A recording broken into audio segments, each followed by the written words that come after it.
Kwa kanyo ni maromo jopur gi johala 50 mowuok e gwenge 5 e alwora mar Imbo mar Kenya biro buonjo kokalo kuom omenda ma ibiro jiwgi godo pith margi maromo siling milion 15 e chenro mochak kod riwruok ma ok mar piny owacho mong'ere ni Lake Hub.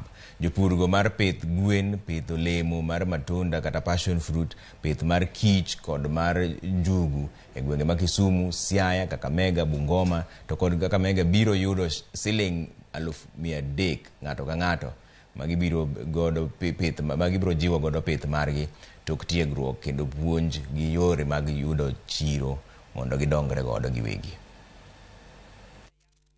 With the Prepare for Agribusiness, we want to train 100 young people in Western Kenya, that is Busia, Bungoma, Vihiga, Kakamega, Siaya and Kisumu.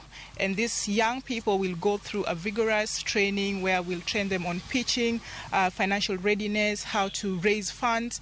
And at the end of the program, we plan on giving 300,000 Kenya shillings to each and every to the last 50 agribusinesses that will be in the program. Jomaro rawera kata youth ohero biashara makelo pesa mapiyo piyo. Gidwaro ohala mamiyo gi pesa mapiyo piyo.